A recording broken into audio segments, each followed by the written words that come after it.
पुष्पा लड़की समझकर फ्लावर समझे क्या? फायर है, झुकेगा नहीं साला। यह कहानी दक्षिण भारत के उस जंगल की है जहां आज भी कोई कदम रखने से डरता है। यह जंगल सिर्फ अपनी लाल चंदन की लकड़ियां के लिए नहीं बल्कि अपनी भयानक आत्माओं के लिए भी जाना जाता है। लोग इसे पुष्पा का जंगल कहते हैं। ऐसा जंगल जहां जिंदा जाना आसान है लेकिन लौटना नामुमकिन। लेकिन ऐसा क्या है इस जंगल में? लोग कहते हैं यह जंगल पुष्पा और उसकी दोस्त सीमा की आत्माओं से भरा हुआ है। पुष्पा और सीमा की मौत इतनी दर्दनाक हुई थी कि आज भी उनकी आत्माएं इंसाफ मांग रही है। आखिर उनके साथ ऐसा क्या हुआ था?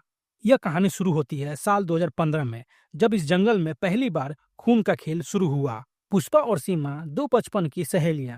गरीबी ने उन्हें लाल चंदन की तस्करी करने पर मजबूर कर दिया था। यह जंगल पुष्पा और सीमा का रोजी रोटी का जरिया था, लेकिन उन्हें नहीं पता था कि यह जंगल ही उनका मौत का कारण बनेगा। एक दिन पुष्पा और सीमा जंगल में लाल चंदन की लकड़ियां काट रही थी। उस दिन जंगल में एक पुलिस का दल आया। उनका दावा था कि वे लोग लाल चंदन की लकड़ियां के चोरी करने वाले को पकड़ने आए हैं। उनका मकसद सिर्फ लाल चंदन की लकड़ियों की तस्करी को रोकना नहीं था, बल्कि कुछ और ही था। उस दिन पुष्पा और सीमा जंगल में लाल चंदन की लकड़ियां काट रही थी। तभी उनकी नजर उस पर पड़ी। वह लोग झट से अपने जीप से उतरे और पुष्पा सीमा के पास जाकर चारों तरफ से उन्हें घेर लिया। वह लोग पुष्पा और सीमा से बिना कुछ सवाल किए मारना और पीटना चालू कर दिया। फिर वो पुलिस वाले पुष्पा और सीमा को मारते हुए उनकी बाल पकड़कर घसीटते हुए ले जाने लगे। फिर पुष्पा और सीमा गिड़गिड़ाने लगी, हमें मत मारो, हम बस अपने परिवार का पेट पालने के लिए यह काम कर रहे हैं। लेकिन पुष्पा और सीमा का चीखे उन दरिंदों के दिलों को पिघला नहीं सका। उस अधिकारियों ने पुष्पा और सीमा को घसीटते हुए जंगल के पास वाले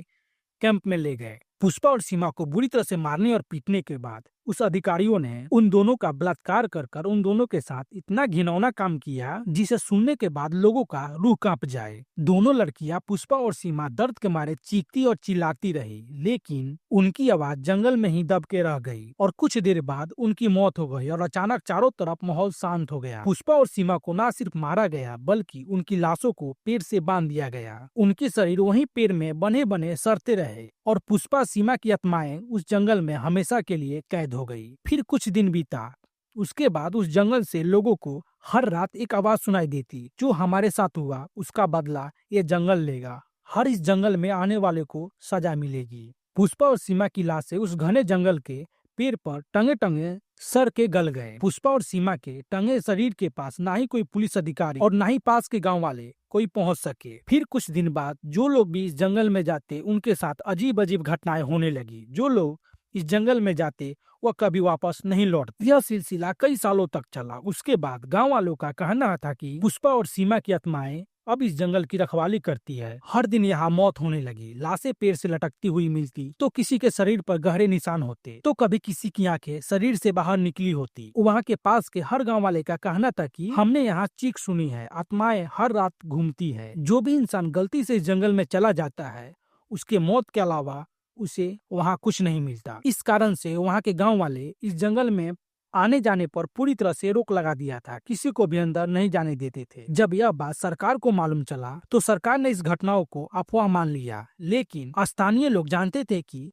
इस जंगल में कुछ तो ऐसा है जो इंसान से परे है, उन पर हावी पड़ता है। इसलिए जंगल में रहस्यमयी मौतों की जांच के लिए सरकार ने 3 लोगों की एक टीम भेजी। ये टीम आत्माओं की उन कहानियों को सिर्फ अंधविश्वास मानते थे। इस कारण से वह लोग उस जंगल में जाने का फैसला किया, लेकिन उन्हें नहीं मालूम था कि वे तीनों खुद के खुद मौत के जाल में फंसे जा रहे हैं। जब वह लोग जंगल में जा रहे थे तो गांव वाले ने उन्हें जाने से रोका, लेकिन गांव वाले की बातों को नजरअंदाज करते हुए वह लोग आगे बढ़े। वो लोग कुछ ही देर में जंगल में घुस गए। उन अधिकारियों को शुरुआत में सब कुछ शांत लगा, लेकिन धीरे धीरे पंछियों की आवाजें आना बंद हो गई और उस जंगल में जोरों से हवा चलने लगी। माहौल पूरे के पूरे डरावना हो गए। उन अधिकारियों में से एक का नाम स्नेहा था, जो धीमे स्वर में बोली, मुझे यहाँ कुछ अजीब सा महसूस हो रहा है। यह जगह मुझे कुछ अजीब लग रहा है। यहाँ पर कुछ ठीक नहीं लग रहा है। तभी स्नेहा के साथी अधिकारी रोहित बोला, क्या तुम भी उन गांव वालों की बातों में आ गई? डरने की कोई बात नहीं है, यह सिर्फ लोगों की बनाई हुई कहानी है, ताकि इस जंगल में कोई ना आए और वह लोग चंदन की लकड़ियों का तस्करी आसानी से कर सके। यह बात कहते हुए वो तीनों आगे बढ़ने लगे। तभी उन तीनों को एक पेड़ के नीचे कुछ अजीब से निशान मिलते हैं। वह तीनों पास जाकर देखे तो वहां पर राख और कुछ इंसानी हड्डियां वहां पर बिखरी पड़ी हुई थी। तभी उनका साथी विवेक बोला, यहाँ कुछ गलत हुआ है, देखो ये आत्माओं का काम नहीं है। यहाँ के कुछ लोग हत्या कर कर इस जंगल में लोगों को फेंक देते हैं ताकि किसी को पता ना चले। कुछ लोग इस जंगल में छुपे हुए हैं ताकि लोगों को गुमराह कर कर चंदन की लकड़ियां आसानी से तस्करी कर सके। विवेक के मुंह से जैसे यह शब्द निकला तब तक हवा का झोंका तेज हो गया और पेड़ों की जड़ें अचानक हिलने लगी और एक कराहती आवाज गूंज उठी। लड़की समझकर फ्लावर समझे क्या, मैं पुष्पा हूँ, झुकूंगा नहीं साला। उसके बाद पुष्पा की आवाज सुनाई दिया, तुम्हारी इतनी हिम्मत कि तुम लोग जंगल में आ गए। तुम लोग यहाँ तक आने के लिए तो आ गए, लेकिन यहाँ से बचकर जिंदा नहीं जा पाओगे। वह टीम चारों तरफ डर कर इधर उधर देखने लगी।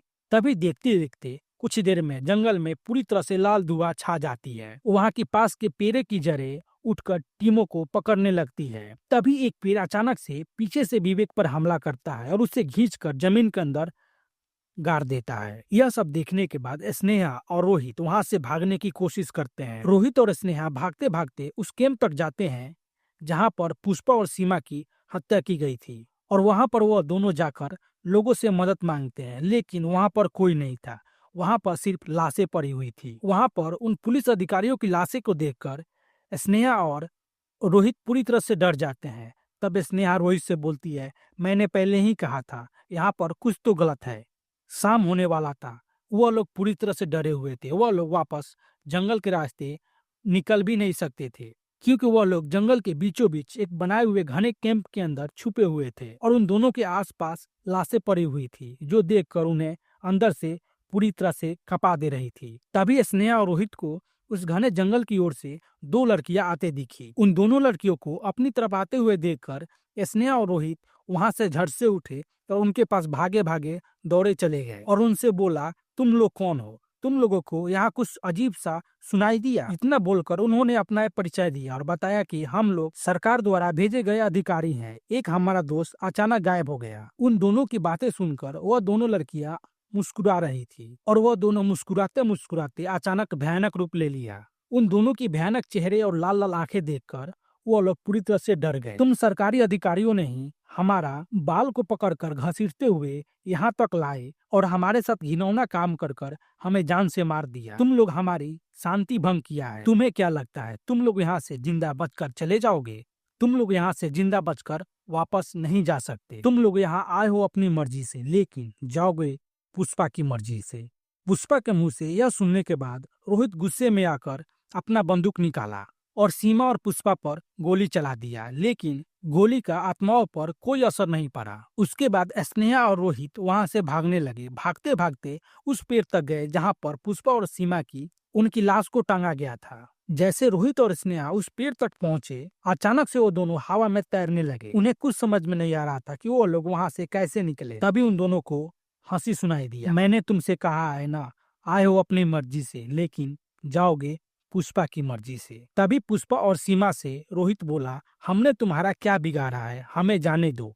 तभी पुष्पा बोली, क्या इतनी आसानी से? क्या तुमने हमें यहाँ से जाने दिया था? हम दोनों का ऐसा क्या कसूर था कि तुम्हारी टीम के अधिकारियों ने हमारे साथ इतना घिनौना करने के बाद हमारी जान ले ली और हमारे शरीर को इस पेड़ से टांग दिया, और तुम लोग चाहते हो कि तुम्हें जिंदा जाने दें? इतने में स्नेहा चीखी और चीखते हुए माफी मांगने लगी। बोली कि हमें माफ कर दो, हमें जाने दो। तभी पुष्पा बोली, माफी? माफी सिर्फ जिंदा इंसानों से मिलती है। तुम लोगों को जंगल में आने की सजा तो मिलेगी, तुम लोगों को मरना तय है। इतना बोलते ही उस पेड़ का एक जड़ रोहित को अचानक से पकड़ लेता है और खींचकर अचानक से जमीन पर पटक देता है। रोहित को वह जड़ इतना जोर से खींचकर पटकता है कि रोहित का चीख पूरा जंगल में गूंजने लगती है। तभी उस पेड़ का पतला सा जड़ रोहित के गर्दन में पूरी तरह से लपेटा जाता है और रोहित को ऊपर उठाकर उस पेड़ से टांग देता है, जिसके कारण रोहित की वहीं पर मौत हो जाती है। यह सब देखने के बाद स्नेहा दोनों हाथ जोड़कर गिड़गिड़ाने लगी, मुझे जाने दो। तभी दोनों तरफ से दो पेड़ का जड़ आता है और स्नेहा के पैर में दोनों तरफ से पकड़कर उसे खींचकर वहीं पे फाड़ देता है। तभी स्नेहा जोर से चीखती है और वहां पर उसकी मौत हो जाती है। उसके बाद पुष्पा और सीमा जोर जोर से हंसने लगते हैं और उन दोनों की लाशें उसी पेड़ के नीचे पड़ी रहती है। सरकारी टीम की मौत के बाद उस जंगल में गलती से भी कोई कदम रखने की हिम्मत नहीं करता है। अब गांव वाले लोगों को पूरी तरह से पता चल चुका था कि पुष्पा और सीमा की आत्माएं आज भी उस जंगल में है। उस गांव में पुष्पा और सीमा की दर्द भरी आवाजें हर रात गूंजती है। गांव के लोग उस जंगल में पूरी तरह से आना जाना बंद कर दिया था। उन्हें पता चल गया था कि जंगल मौत का घर बन चुका है। तभी जोर से उस जंगल में एक आवाज गूंजी। पुष्पा नाम सुनकर फ्लावर समझे क्या? फायर है साला, जो भी इस जंगल में आएगा जिंदा नहीं बचकर जाएगा। और आप लोगों को यह कहानी अच्छी लगी हो तो प्लीज चैनल को सब्सक्राइब करें, वीडियो को एक लाइक करें और प्यारा सा कमेंट कर हमें बताएं कि यह कहानी आपको कैसी लगी। अगर इस कहानी में कोई भी गलती हो तो हमें बताएं, हम उसे सुधारेंगे। और अपने दोस्त तक ये वीडियो जरूर पहुंचाएं ताकि वो भी देख सके। हम मिलते हैं आपसे एक नए कहानी के साथ।